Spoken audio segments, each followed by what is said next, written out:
hard this year, isn't he? On the Salford side of things, George Griffin, he went blow for blow. In fact, outdid Jamie Jones Buchanan. 46 tackles and 14 marker tackles. Craig Kopchak with 128 metres. Josh Jones, who probably must be an outsider for my Origin team, if I'm honest, the way he's playing at the moment. 7 tackles, 139 metres, and then Justin Carney, 110 metres, slips in there, Super League's biggest metre maker this season so far. There you go, fantastic. And congratulations to George Griffin on his move to Hull FC for next season. No, that's Josh Griffin. Josh Griffin, yeah. Forgive me. But congratulations to Callum Watkins on getting married at the weekend. Yes, every credit. Yeah, it's good to see Hull FC finally picking up some British prop forwards. Andy Barker got in touch. Hull FC have signed Josh Griffin, the centre. He's a centre, yes, not the forward, George Griffin. Yes, and they already have Liam Watts, Scott Taylor. That was the joke I was trying to make, but it clearly has passed me by because I thought they'd signed a different Griffin. So it's definitely not George Griffin then. Definitely not George Griffin, no. But he's a good player. He did used to play for Hull KR though. He's a good player. Okay. He's having a great season. He deserves a move. That's why I thought it was him. Anyway, Andy Barker, he got into it and said, awful game, and it wasn't all down to the conditions. 2 teams devoid of ideas and lacking the skills to manage the conditions. Both teams deserved the middle 8s. Shite, just shite. Harsh words there. Colin Render said, we can win it from 12. We can win it from 12. Oh no, wait, we can't. We can't, can we? Never mind, it's still a win. Finally. There you go. Cutthroat Jake, he got in touch and said, never have I been glad to see such a low score. Dr. Bob Phillips. Obviously, had the same attitude that you had if this is the only way they were going to win again. Well, yeah, I think so. I don't think it necessarily bodes particularly well, but, a win's a win. Bob Phillips said, what a shocking experience. Even now I'm wondering if it's true. Both the win and nilled the opposition. Held nerve and didn't try to score every set, didn't do anything too stupid and took sensible penalty goals. The fight back has begun. So that's another way of looking at it, is that it's a stabilising performance if nothing else, and it's what shows that they can manage teams defensively again. It's what we were shouting out for teams like Widnes'd to do when they were on their slide, and so it makes sense to focus on that way, certainly in those conditions as well. Just toughen up across the board. Maybe that's it, play the conditions. Our friends at SL Clubs got in touch and said, not the greatest game of Super League this season. Awful conditions, poor referee and loads of errors spoilt the game. Luke Briscoe was our man of the match, had a very good game in both attack and defence for the home side, and Leeds' defence was very good and has improved. Salford had opportunities but didn't take them, and 8-0 was the way that the game finished. Thank you, gents. Mitchell Darts got in touch. Don't want to get carried away by the win over Salford, but think Leeds winning back-to-back Super League titles is on. Yeah, not getting carried away at all, then, Mitch. John Hamilton. If they lose this week, there's absolutely no possible. If they lose this week or Widnes win, the in the 8s, then they can't make the Super 8s. There you go. Okay. More on that later. John Hamilton says the comeback begins. Rich Wilkinson, all right, Rich, he got in touch and said, I hoped last week was a step in the right direction. The game was a shocker, but a clean sheet is a clean sheet, and a win is a win. Let's call it a tiptoe in the right direction. On to Wakey, who will have an eye on the cup. I'm predicting another Rhinos win. Time to get competitive for the middle 8s. And Cutthroat Jake got in touch again with us, did John. It's great we won the game, it's fantastic we managed to nil them. Both results are more important than our attack or ball retention. Hopefully we've rounded the corner, and from here on in the only way is up. Literally. Until July, at which point they'll be going down in the middle 8s. Yeah. Definitely happening. They'll be in the middle 8s now. Oh, of course, yeah. I don't think it's Tom, it's been that way for a month. Yeah. But if they lose this weekend, they might not do. Even if they win, they're still down in the middle 8s. Yeah. Okay.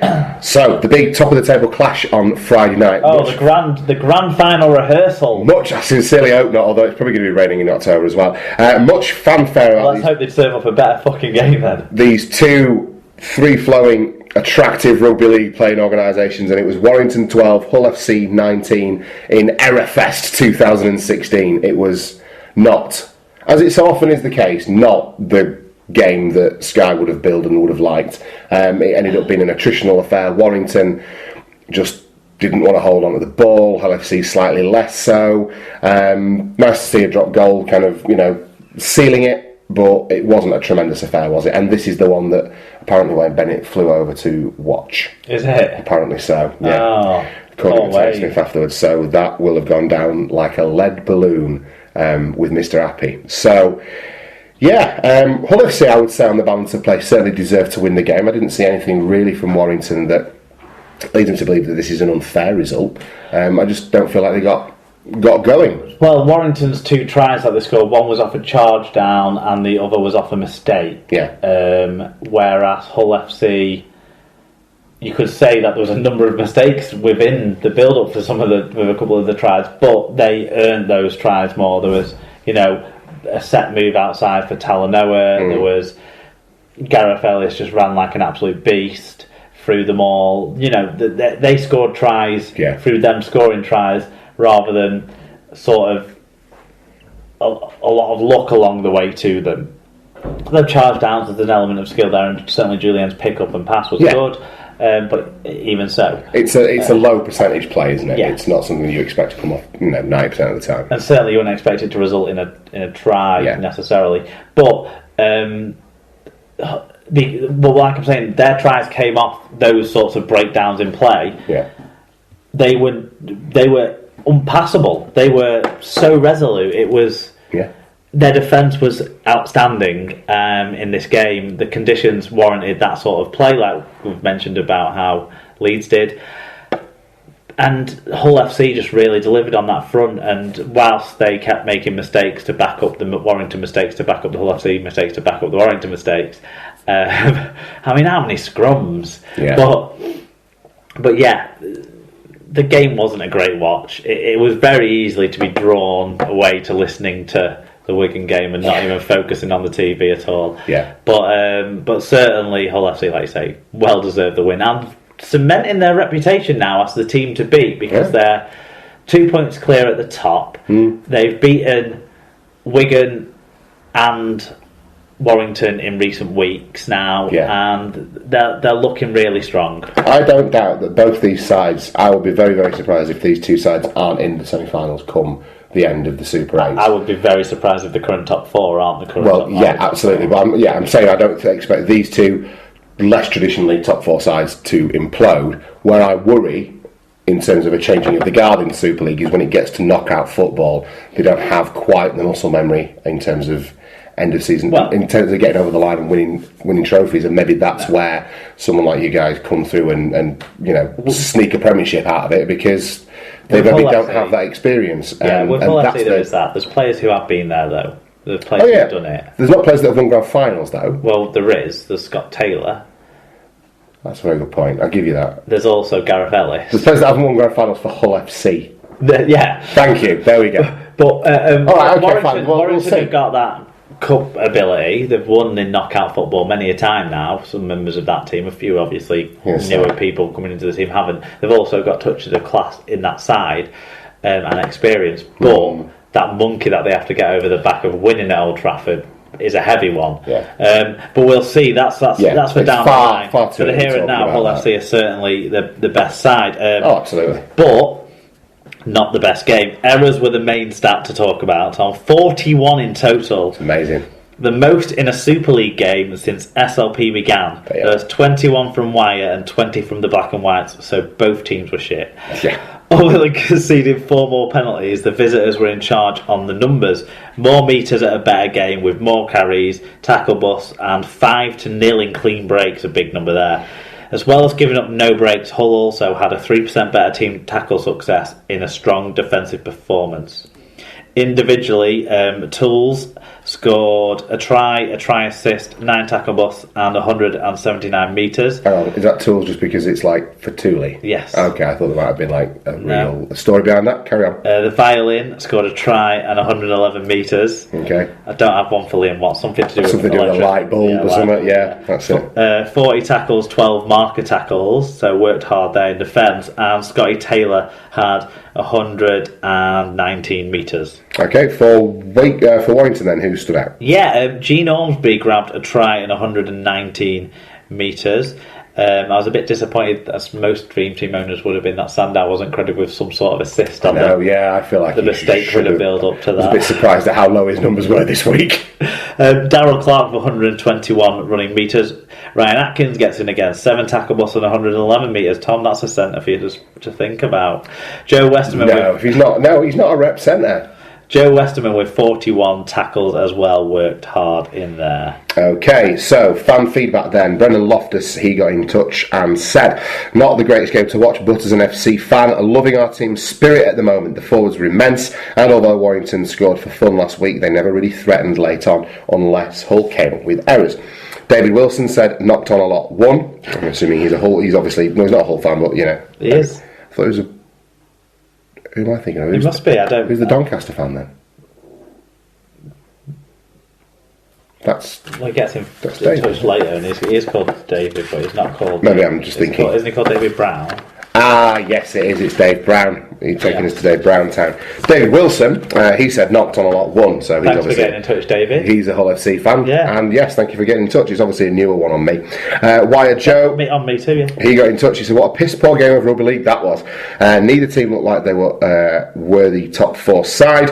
Need a couple of wins over the next few weeks to keep us in touch of the top, because this side seems like they could have a capitulation or 2 in them.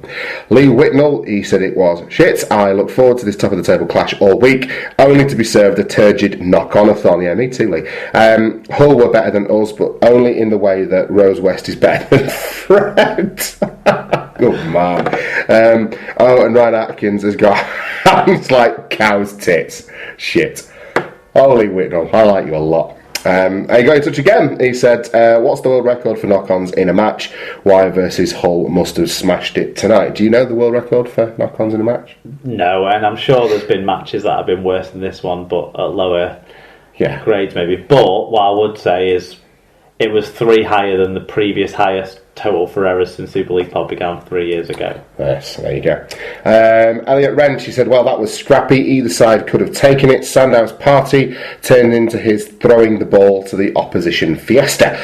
Too many handling errors. Wire sponsored by Stork tonight. Everyone's having a go, aren't they? Well-deserved Hull FC. To add to my pain, I was sat in the middle of the kids' club kicking lumps out of my seat and seeing who could go to the toilet the most.